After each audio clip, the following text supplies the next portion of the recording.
Come on up, everybody. Be bashful.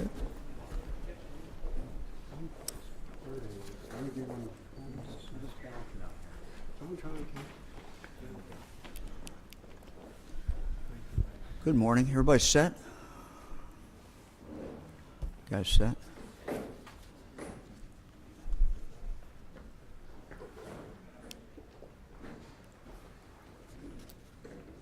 Well, good morning, everyone. We're here today to talk about school safety. Our goal will continue to be to help our schools, our public schools, parochial schools, private schools, to have the tools they need to help protect our children. Today I want to talk about where we've been, what we've done, what we're doing now, and what we intend to do in the future. 10 years ago, while I was Attorney General, our BCI agents were called to the shooting at Chardon High School. Frankly, I will never forget being there, looking on the walls, looking at the inspirational words for students, and yet there are no students there, and that school had become, tragically, a crime scene. So let's talk about what has been done regarding school safety since then, what we're doing, what we intend to do. As Ohio's Attorney General, we work to help hundreds of schools with outdated school safety plans come into compliance with their statutory responsibility to keep an updated plan on file.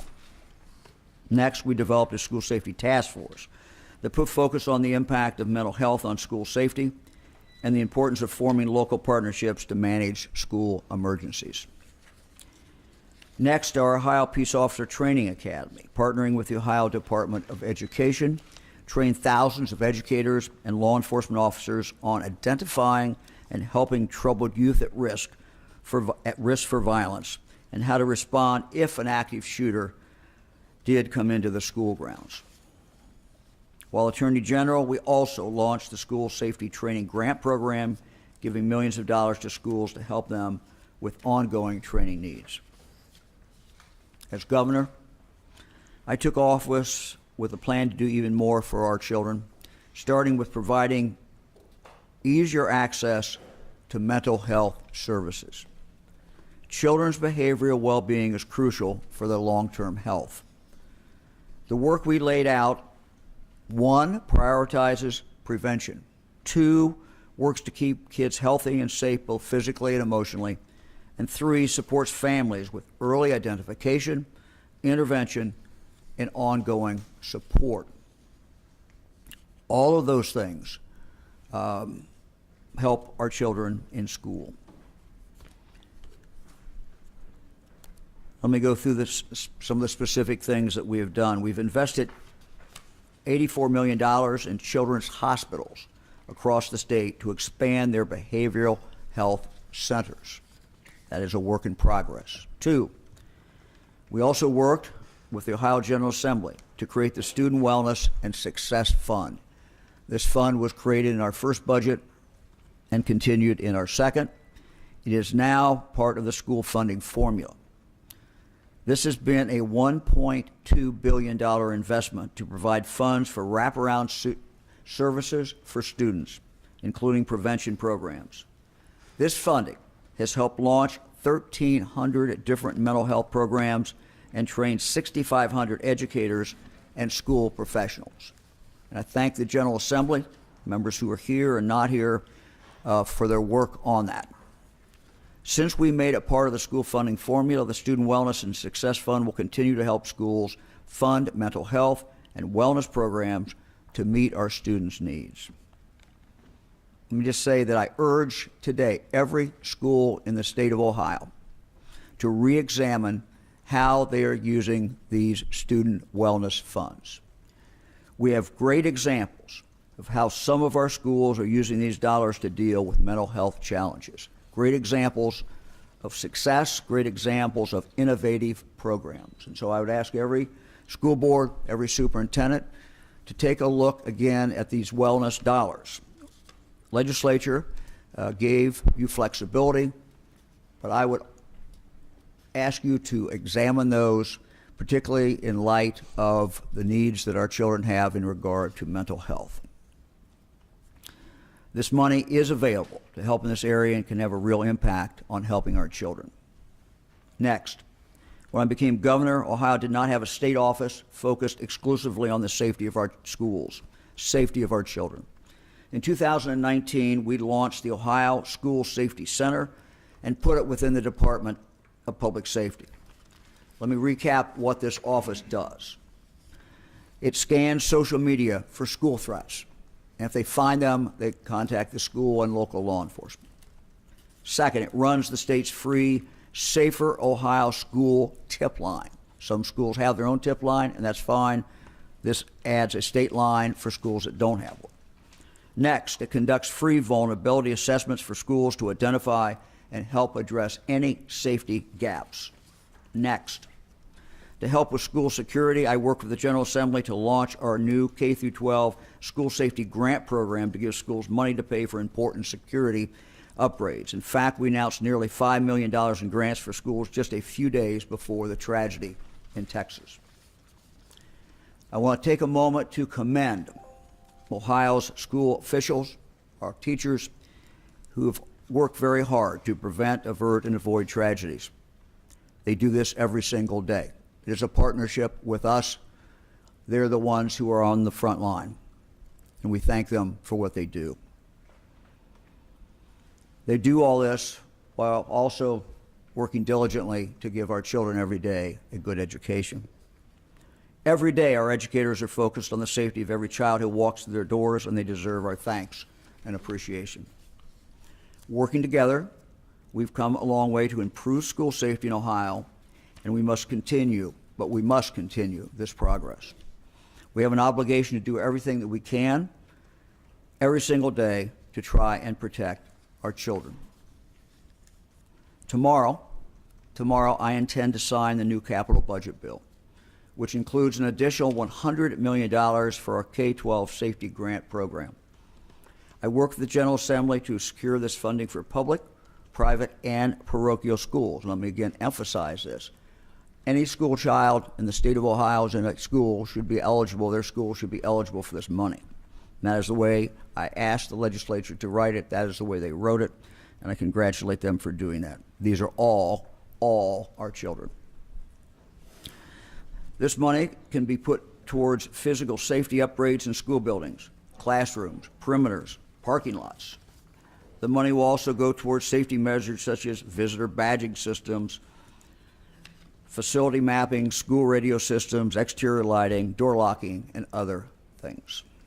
We want every school in Ohio to have physical security measures in place, and the goal of this funding is to help our school districts with the cost of adding extra layers of physical protection. Let me also say that in discussions with the General Assembly, we agreed on the amount of $100 million. If we find, as we move forward, that that is not enough money, we will go back to the General Assembly, and I'm sure working together we will be able to come up with additional money to complete the job if that is needed. Let me now turn to behavioral threat assessment training.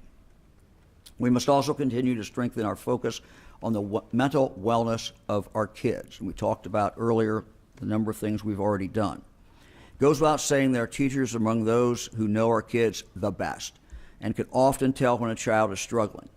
But identifying a child who could potentially become violent isn't easy. The assessment of behavioral threats is a skill and a practice that takes training. I want our teachers to have the very best training that is available. So, we'll be offering training on a behavioral threat assessment model that is considered among many to be the gold standard in behavioral threat assessment training. And Ohio's educators deserve nothing less than this gold standard.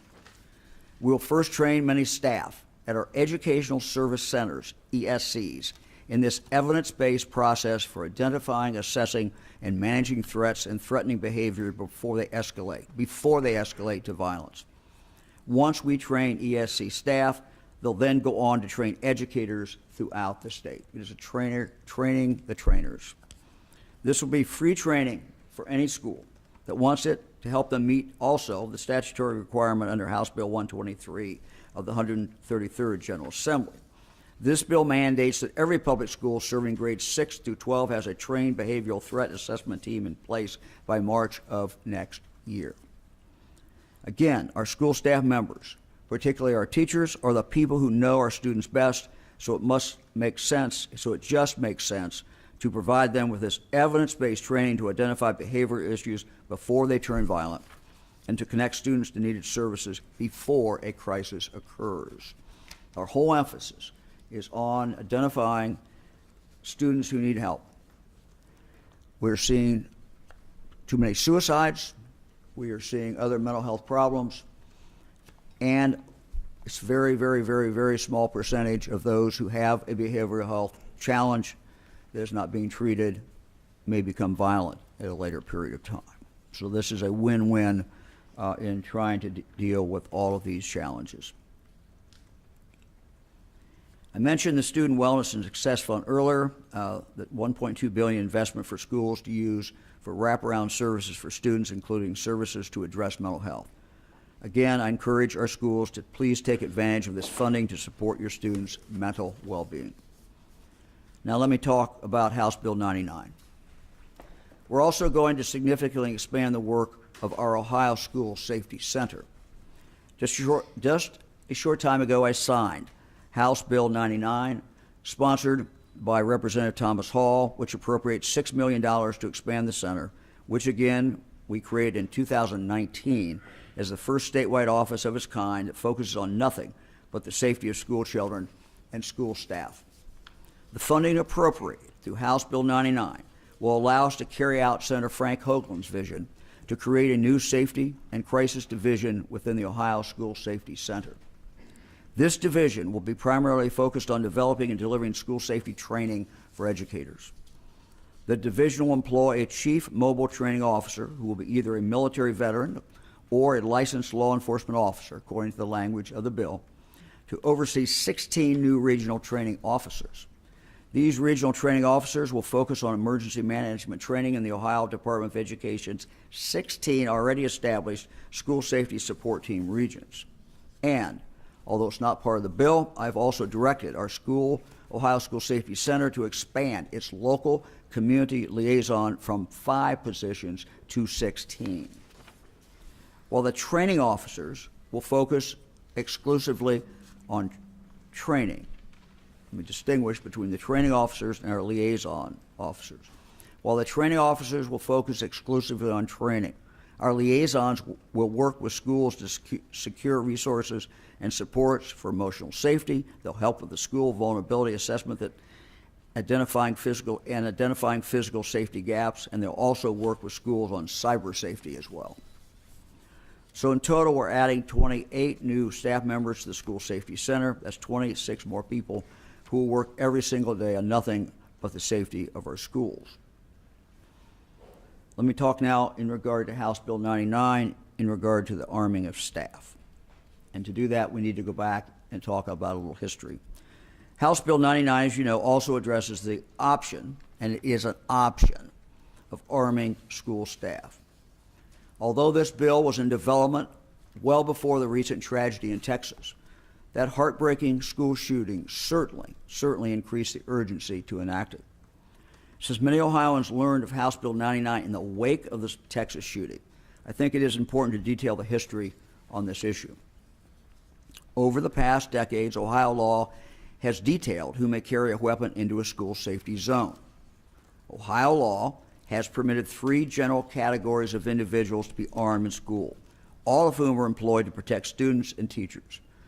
They are as follows: law enforcement officers in the scope of their duties, number 1. Number 2, security officers employed by the local school board for that school. And 3, and I quote, any other person who has written authorization from the Board of Education or governing body of a school to convey deadly weapons. Again, any other person who has written authorization from the Board of Education or governing body of a school to convey deadly weapons, end of quote. Now, when I was Attorney General, I expressed my support for school districts to use that third option to designate individuals to carry a weapon and provide assistance in the event of a threat. I must also add, though, if you'll recall, that at that time I said if I was on the school board, my preference would be for a police officer, school safety officer. That was my personal opinion, and I expressed it at that time, and I still follow that. I suggested at that time that schools look at former law enforcement officers or military veterans, or to have a staff member properly qualified so that someone with significant training would fill this role. While the law at the time, our understanding of the law, did not address training for this third category of individuals, I advocated that a curriculum be developed so those responsible with securing our schools would have significant and relevant training in this area and would be prepared for potential threats. The ability of schools to authorize specific individuals to carry a firearm on school grounds remained the general understanding of the law in Ohio until last year, when a ruling by the Ohio Supreme Court basically made this option impractical for most schools. The Ohio Supreme Court ruled in a 4-3 decision in the majority's interpretation of the 2 Ohio statutes in this area. And let me just say, those statutes, and there was a potential conflict between the statutes. One could have read it that way. I interpreted it a different way as the Attorney General, but it could have been read that way. And the Ohio Supreme Court, in a 4-3 decision, interpreted the law as follows. In the majority's interpretation of the 2 Ohio statutes in this case, in this area, a person authorized by a school board to carry a deadly weapon in a school had to have the minimum training of a peace officer, which would be more than 700 hours of peace officer basic training or 20 years of documented law enforcement experience. So therefore, beginning about a year ago, that really became what the law is in Ohio. This ruling had the effect of taking the training of new school board designees sort of off the table as a viable option for school safety, because the more than 700 hours of peace officer basic training is simply, I think most schools would find unrealistic for their teachers and other potential staff. Now let me just say that those 700 hours of training are intended to broadly train law enforcement. And the vast majority of that training is not really relevant to school safety directly. For example, those training hours include driving courses, patrolling in a police cruiser, stopping vehicles in traffic, investigating traffic crashes, operating a radar gun. Those all are not really directly impactful in regard to a school situation. Requiring all these courses to allow for teachers and staff to be designated to help keep schools safe just wouldn't work for most schools. Not only did we need legislation to make training reasonable and accessible to school staff, but we also needed legislation to ensure that training was not just significant, but relevant to school safety and potential active shooter threats.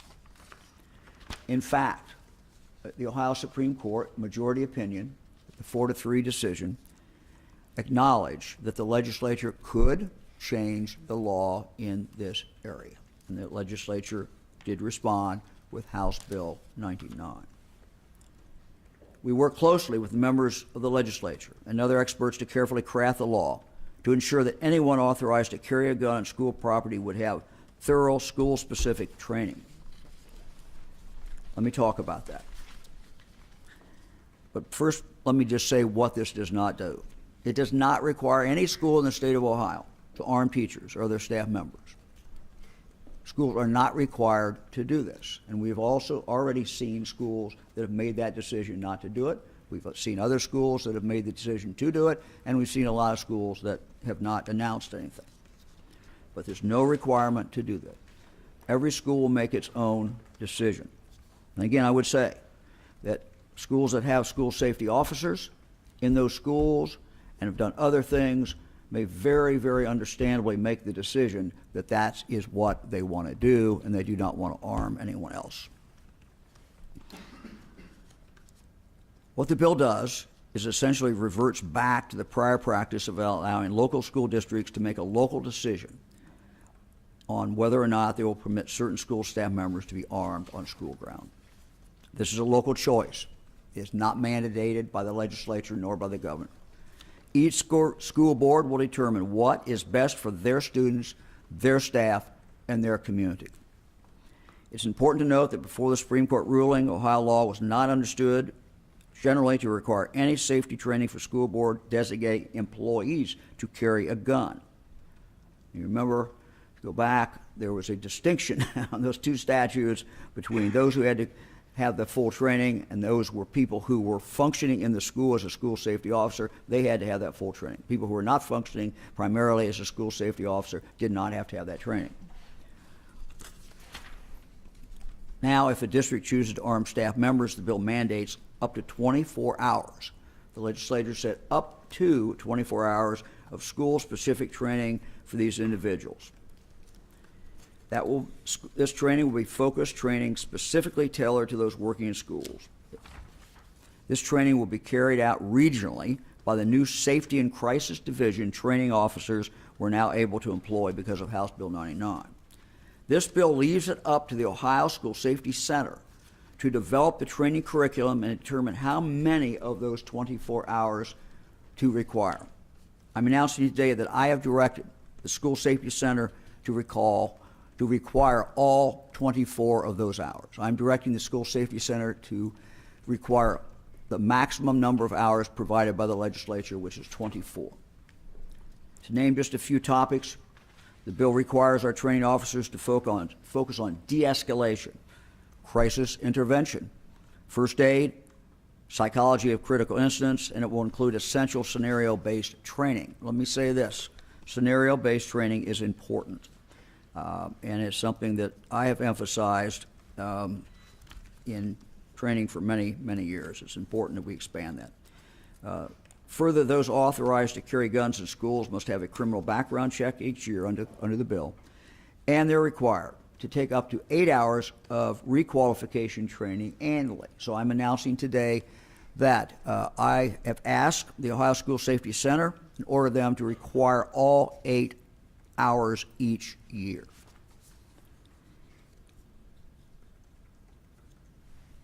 The training developed by the School Safety Center will be comprehensive. It will be quality training. We certainly understand that some districts may want even more training for their staff, and let me talk about this because the bill provides for that. The bill does not prohibit a school district from requiring more, which is why I've also directed the Ohio School Safety Center to develop and offer training that goes above and beyond what's allowed by law in House Bill 99. And I'm announcing today that I am asking them to develop additional blocks of training.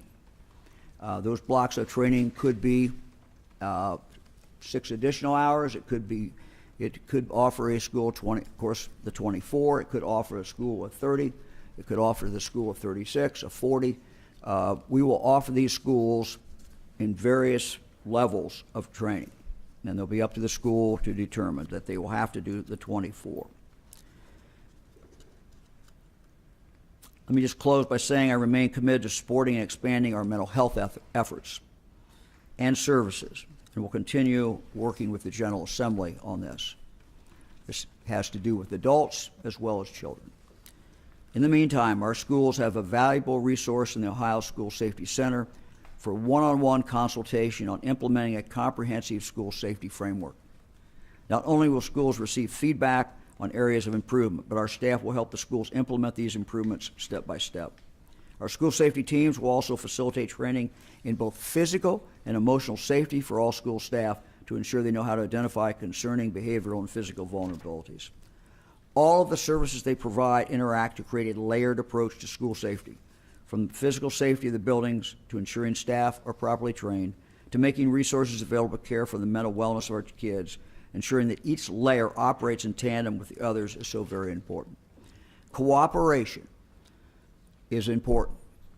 And one of the things that we've always emphasized is the close working relationship between our local schools and our police forces and our mental health community resources as well. Also, school safety is everyone's business, not just the school professionals. If parents or citizens see something, they should say something. If they see something on the internet, if they get something home from one of their children in school that indicates a child in school is a problem, they should speak up. People need to speak up. It is the responsibility of everyone. I'm committed to continuing to do all we can to be a resource for our teachers, administrators, and other school staff to help protect our kids. I want to thank the General Assembly for their support of these school safety measures, particularly Representative Hall and Senator Hoagland, who are here today. Let me now welcome Lieutenant Governor Houston to say a few words. He will be followed by Representative Hall, then Senator Hoagland, and then we will take questions. Lieutenant Governor. Thank you, Governor. I think as you can conclude from the Governor's remarks that this is a lot more than just one piece of legislation, that there is a comprehensive strategy that involves law enforcement, education personnel, the administration, and many others to focus on a package of ideas and strategies for keeping students and teachers, school personnel, all of our schools safe. I want to emphasize the mental health aspect of this, of helping to identify students who could do harm to themselves or others. Building a system, as we have and tried to resource it, to help with schools with that can be the greatest service that we can provide in preventing harm for any student in any school. I just want to emphasize a couple of things that the Governor said. This is optional, House Bill, House Bill 99 provisions for schools and school personnel. No one, no school, no teacher, no administrator should exercise their option to get the training and provide them access to self-defense tools in a school setting unless they're completely trained, prepared, and ready to go. I know that in some school districts, the community, the school itself, will decide that this is not something that they want to do. But I know that there are many schools in places like where I grew up that will embrace the opportunity. I've talked with teachers and administrators who do not want to be denied the opportunity to protect themselves and their students, and this law enables them to do that. That they don't want to be a victim, that they do want to be prepared to defend themselves. And I want to emphasize the relevance of the training involved here. I spent a day observing and participating in, to some extent, scenario-based training for schools. I learned a lot, and I know that that the training that's going to be put in place will help prepare for a variety of scenarios that can occur in those settings. That's why the scenario-based training is so very important. I will also state that our Innovate Ohio team has been working with the Department of Public Safety to continue to pursue more technology solutions to help make sure that only law-abiding citizens are getting access to firearms, and that those who are not allowed do not get access, and we'll be talking more about that soon. But I want to emphasize the fact that Governor DeWine has led a comprehensive effort on this for a very long time, both as Attorney General and as Governor. He's built a team who cares a lot about this, and today's announcement is just one more step in that package of helping to keep our schools safe, so that we can focus on creating an environment where the maximum amount of learning can occur and our children, families, and teachers, administrators can feel safe in their school districts. I will now turn it over to Representative Hall.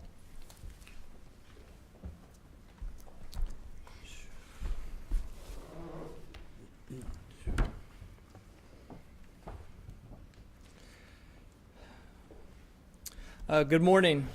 Thank you, Governor DeWine, Lieutenant Governor Husted, Senator Hoagland, and each of you for being with us today. I am so honored to be with you all today.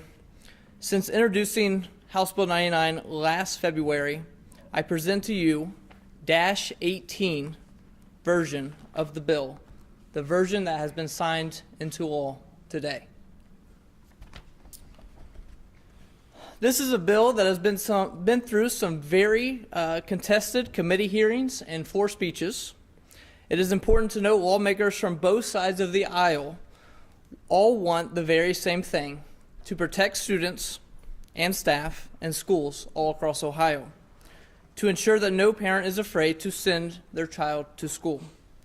After the horrific event that transpired in Uvalde, Texas, constituents and even many lawmakers were advocating for, and I quote, to do something. I am proud to be a part of this moment of, in fact, doing something that will without a doubt protect students and staff. After many conversations and collaborations, I am proud of the final version we have that is now officially signed into law. Through House Bill 99, we are empowering local school boards to make decisions to keep their students and staff safe. We are giving permissive authority while setting a minimum amount of training, but not a maximum. By establishing and working with the Ohio School Safety Center and the Ohio Mobile Training Team, I am confident House Bill 99 is the right solution for schools here in Ohio. This is by far the most important day of my legislative career, with getting such a historic piece of legislation signed into law. It is also a special moment to have my father with me, Kent Hall, who is a school resource officer and was there at my alma mater the day our community experienced a school shooting at Madison High School in 2016. He responded in 7 seconds that day to the lunchroom where the shooting occurred, and in these situations, we know that seconds matter. By allowing school boards to have this practice, we are empowering them to provide an additional option to their school safety plans. Today is a great day for the state of Ohio and a step in the right direction to protect students and enhance the school safety right here in our great state. I want to again thank the leadership of Governor DeWine, Lieutenant Governor Husted, my colleague Senator Hoagland, Senate President Huffman, Speaker Cupp, and our colleagues in both chambers. Today is Ohio doing something, and I'm grateful to see this bill get signed into law. God bless all of you. I will now turn it over to my colleague, Senator Hoagland.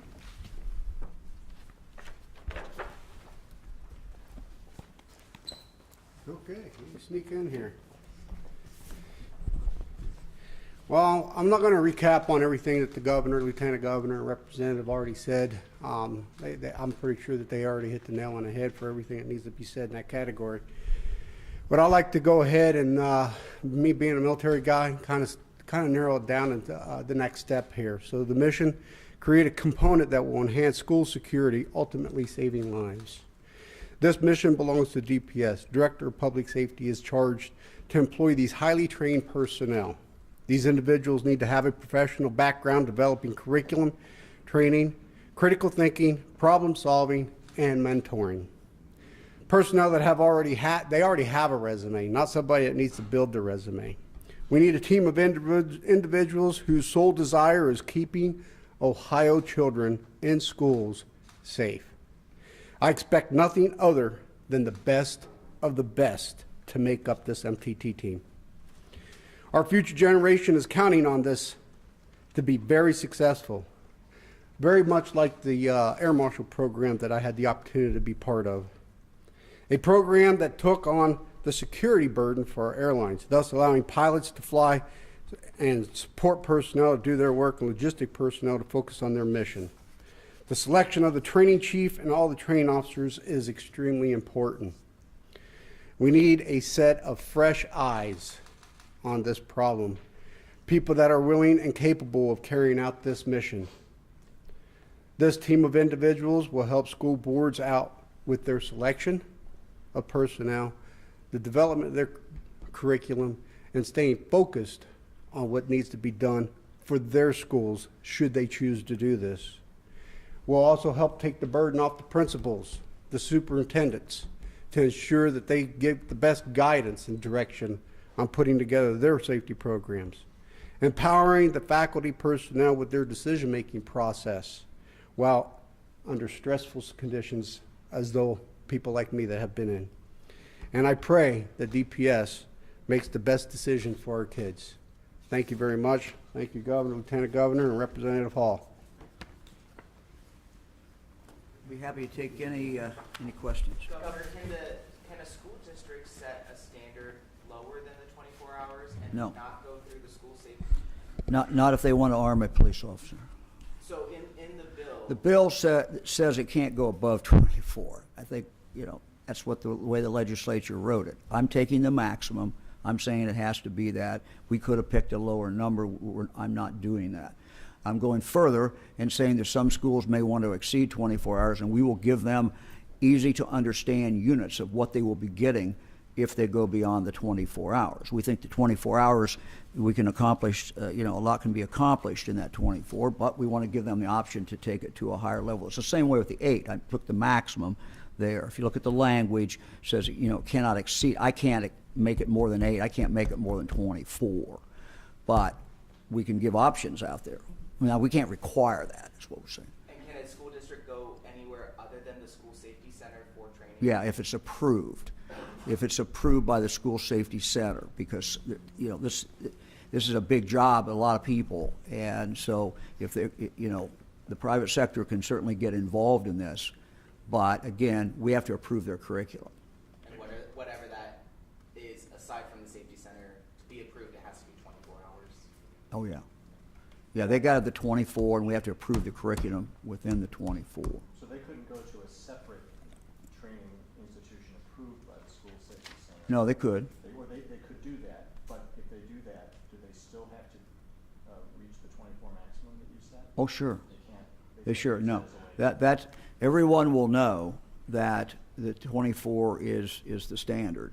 So if you're a private nonprofit or profit, whatever, and you design a program, we're not going to approve it unless it's 24 hours, And we're going to be very careful and mindful to also give schools, as I said, options of other chunks. And again, that information will go out into the private sector too.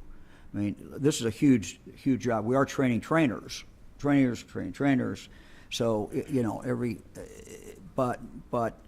excuse me, we're not, I'm mixing up the other thing we're getting to. But, as far as these individuals being trained, again, it is, we're taking the maximum, 24 hours. We don't know what the demand's going to be. So it could be there's a market out there, and it could be there's not a market for it. But, we will see. Governor, I wanted to ask about what we learned in the 8 past. hours that you're requiring annually. is that the concealed carry permit training, or is No. this in addition to that, and is that also done No. by the resource center? Yeah, it's the same, it'll be the same thing. It's not, it shouldn't be confused with the, I mean, it might include some of the same things, it might not, but it shouldn't be confused with that. Different. Governor, I wanted to ask about what we've learned in the past 24 hours, and that includes the U.S. Senate introducing a package of gun control measures and mental health aspects as well. I'm wondering if it's concerning to you that what we're doing here is making access to guns easier rather than harder, and that seems incongruent with what the U.S. Senate's poised to do. Well, look, I don't want to quarrel with you, but first of all, we don't have a bill yet from them. We have a general idea. It doesn't look like it's gun control. There's a great deal of emphasis put in on mental health. I would simply say that, you know, the things that they have outlined, if you're asking what my reaction is to it, we are always open to help in these areas. These are areas that we are already moving on and have been moving on, particularly in the area of mental health. If they want to send additional money in here, you know, for mental health, that's fine. We'll have to see what the specific language of the bill is. So, you know, that's fine, but they don't have a bill yet. So, I guess just to follow up, the conversation, though, seems to be on restricting to access to guns. And with these two measures, constitutional carry and Senate Bill 99, we're essentially easing that access. Look, let me answer it this way. If you go back and look at these school shootings, you know, the two bills that you're talking about don't have anything to do with them. You know, what we're talking about is people who are outside the law. What we're talking about is people who are breaking the law. So these are criminals. So yeah, we have to make a distinction between the citizen, the good citizen, and the citizen who's broken the law. So, Who else? Governor, if heaven forbid there's an incident that takes place in a school where, let's say, a teacher who is now going to be armed goes ahead and shoots the wrong kid, would you take any accountability knowing you could have stopped this by not signing this bill?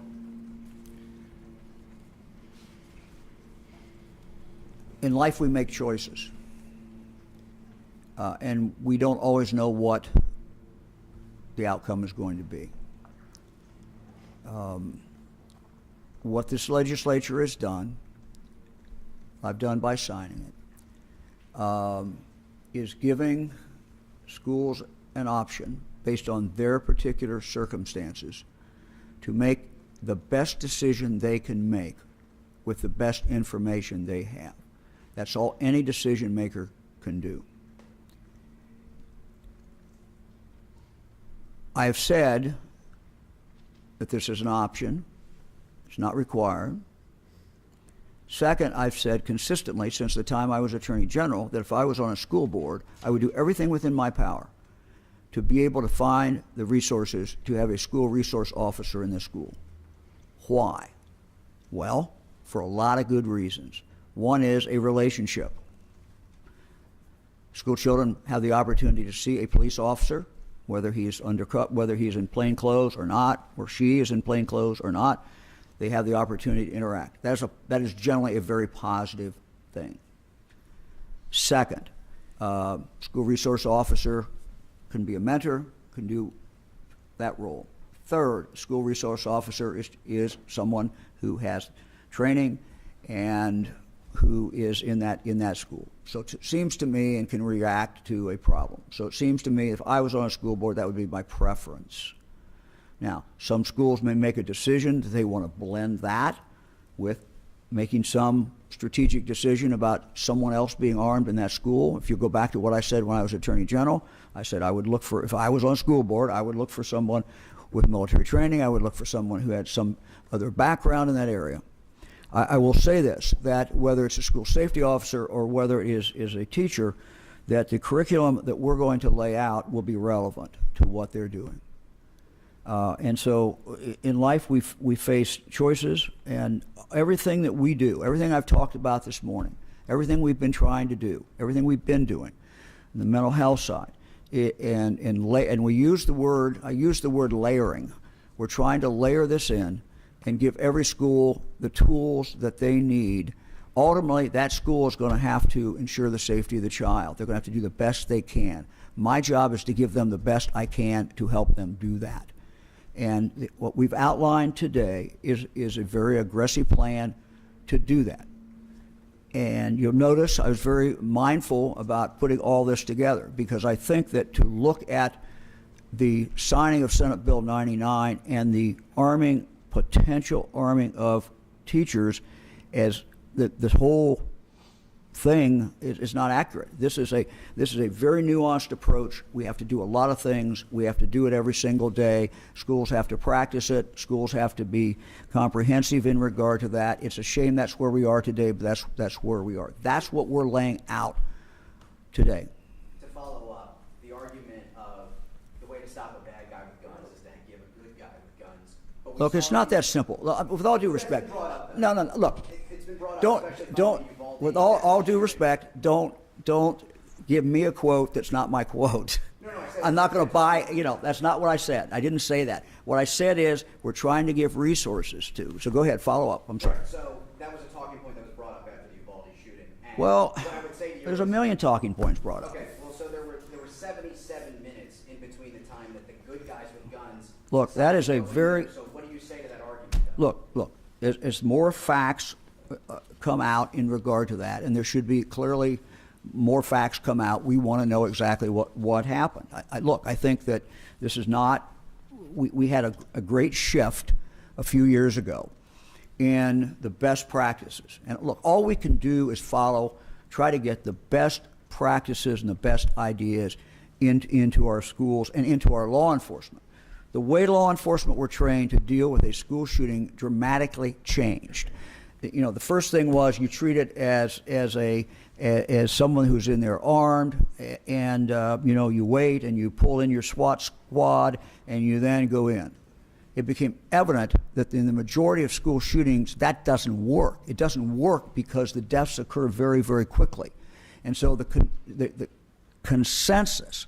Strong consensus, and the way police officers have been trained for now a number of years is you go in and you eliminate the shooter unless there's some other facts that you're getting. You go in and eliminate the shooter. That clearly was not done in Texas. Governor, two things.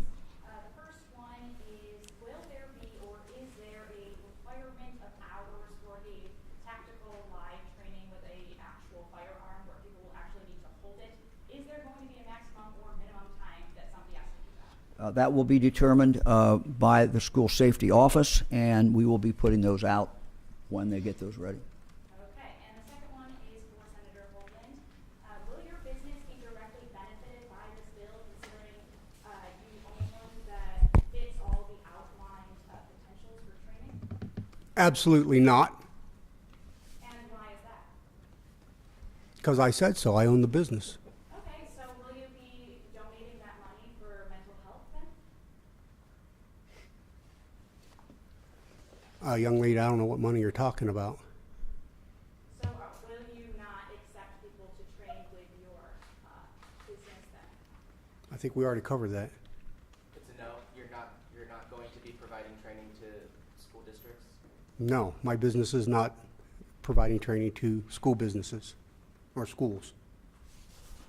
Anybody else? Governor, did you give any, given your position, preference, I guess, for school resource officers, did you give any thought to legislation that would have taken a lot of these financial resources and allowed schools and dramatically increased the number of school resource officers for schools as opposed to arming staff members? In Yeah. other words, I guess, leave it to the experts, training law enforcement Yeah, personnel.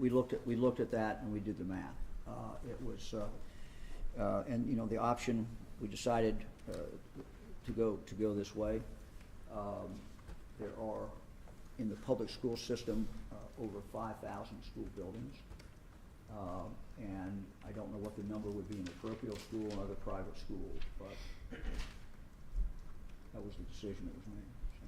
So, life is full of choices. Governor, I know that you've insisted that this will be relevant and thorough training, but I mean, can you honestly get enough training done in 24 hours? I mean, the high schoolers that these teachers are going to be protecting have to spend more time behind the wheel to get a license. Look.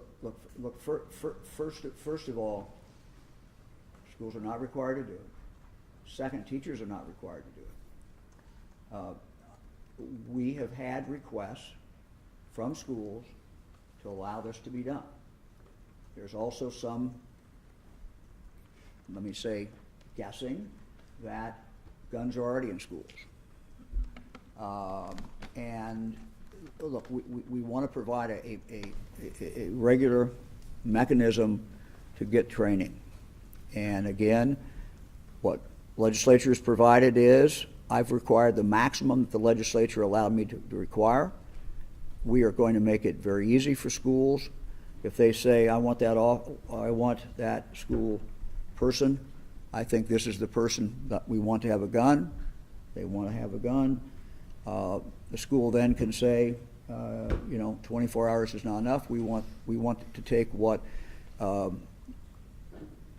our office will establish, the school safety office will establish as a higher unit, and they will be able to pick a higher unit. Governor, I want to ask. Yeah, go ahead. Let me. Lieutenant Governor. I had a conversation with a school administrator post Uvalde, and they talked about the fact that it was a long time before help arrived, and how they wouldn't want Ohio law to deny them the ability to defend themselves and their students. And emphasizing again, there's no requirement that any school or anybody who doesn't want to participates, but there are a lot of voices out there who don't want to be a victim, who are capable of having the ability and the training to defend themselves and their students, and they want to have that opportunity, and this bill simply enables them the ability to do that. Is there data that would suggest that this type of training, the arming of teachers or other staff, would have quelled school shootings? I don't think there's any data on a lot of things. What we're dealing with is anecdotally what we've seen in regard to school shootings, and the state of the understanding of school shootings has evolved and will continue to evolve in every single case. Every case is different. You learn from every case that occurs. I think the jarring thing to come out of Texas, besides the initial shock of the horrible, horrible tragedy, was the time lapse between the police officers. That's a new piece of information. Again, it's a new educational thing. There will be more facts come out. There'll be more timelines come out, I would hope. I hope there'll be a thorough investigation of what happened down there, and we will learn from that. So, coming up with statistics, I don't think, you could do hypothetical models, but I don't know that you could come up with any kind of answer to that question. I think we are charged with giving the schools the tools that they need. We're also charged with not denying them tools that they think they may need. And we have to be very mindful about that. But we have to do it, since we have schools that want to do this. What we're trying to do is do this in a very mindful way so that we can give them meaningful training. And this is, as Senator Oakland has said, it's a grave responsibility on public safety and on the school center. Governor, who was said after the Dayton shooting? No, I mean, that's just somebody who hadn't talked. I have a Who's? question. Okay, so I wanted to ask Yeah, about yeah, sure. the red flag component Sure. of the Senate deal. Is that something that interests you, given that there could be funding to the state? And also, I was wondering if you think there's anything in your Strong Ohio package Yeah. that's particularly relevant in light of all of these recent events. Well, look, let's talk about that for a moment. Thank you for the question. We had, in our initial proposal, something that we did not call red flag, but it was a provision that we felt was clearly constitutional, clearly consistent with the Second Amendment, and that would have made it easier and provide a better mechanism for a determination by a court that someone was dangerous to themselves and or dangerous to the public, and through a due process system that we would set up in that proposed bill, we would have seen people who, family members, for example, which is usually what the case is, it's the family members who are the most concerned because they're closest to the person, to be able to go into a court of law and be able to have those guns taken away after due process. That was a proposal that we put out. It's a proposal that we still think is constitutional. We still think it's consistent with the Second Amendment. Since that time, let me just mention some other things.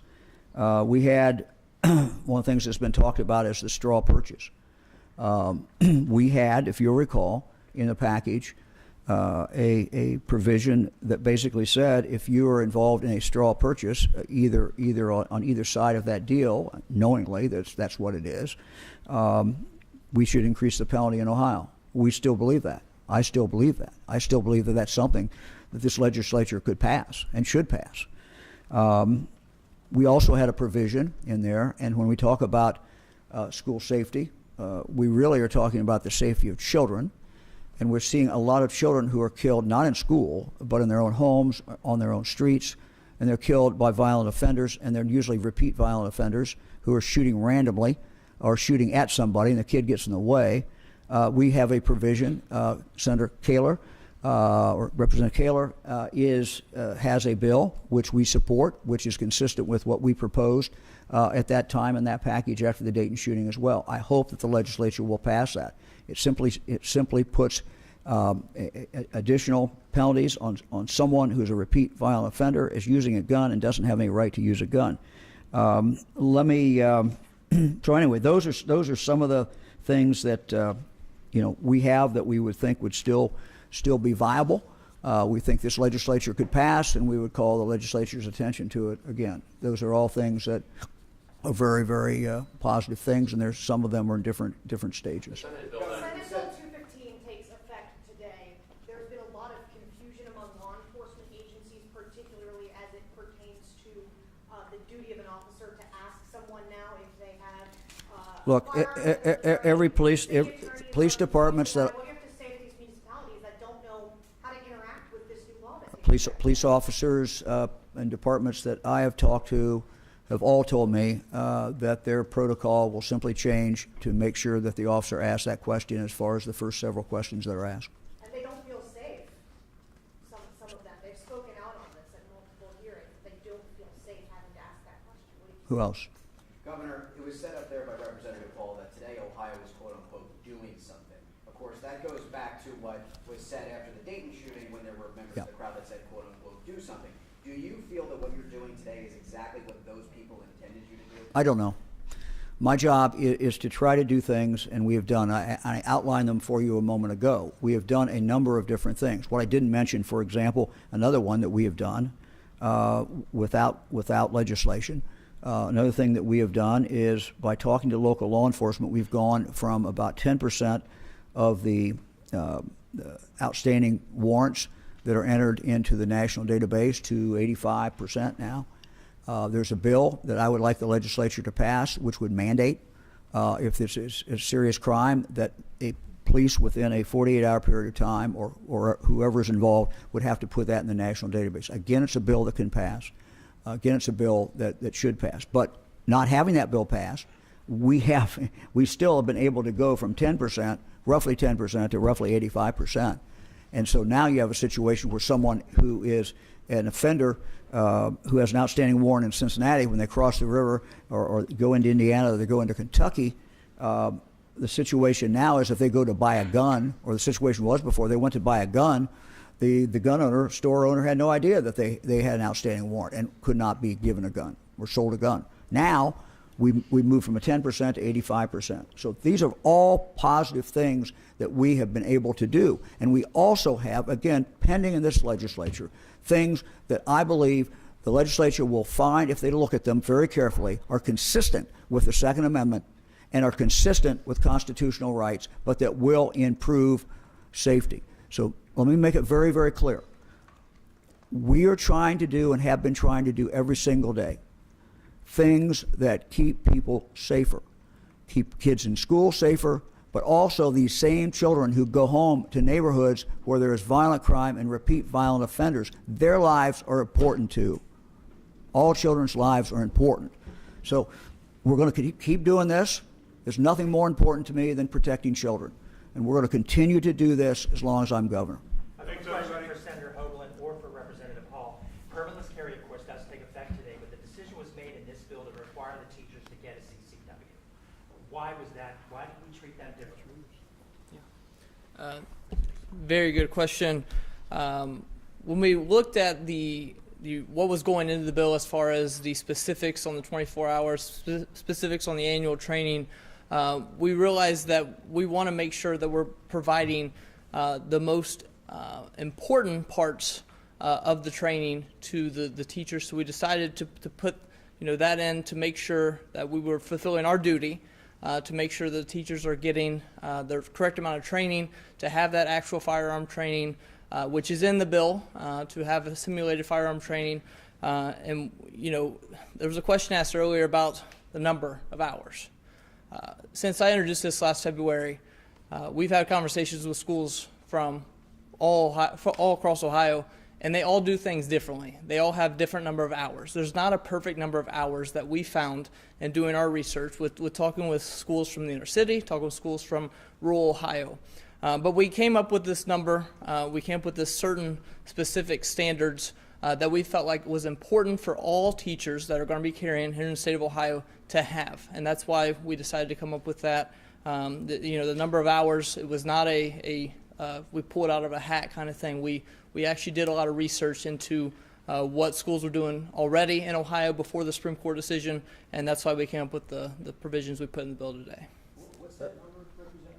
The hours of, you're talking about within the 24 hours, there's a measure of gun training itself? Is that right? Yes, there is. We're still working with the School Safety Center to develop that plan. Once we get the plan specifically developed with the direct number of hours for each specific thing, we're happy to share that with you. Let me say something, and this is not speaking obviously for the legislature, this is speaking for Mike DeWine, governor. It's hard for me to envision that any school will be arming a teacher who's never had a gun before in their hand. It's beyond my comprehension. So I think schools are going to be very mindful of who they give this responsibility to, and then the 24 hours training on top of that. But I think they're going to be mindful of who they do. This is a serious decision, but it's also serious, and it would be, I think, negligent for us to deny schools the ability to make those decisions too. So thank you all very much. Thank you. Good job.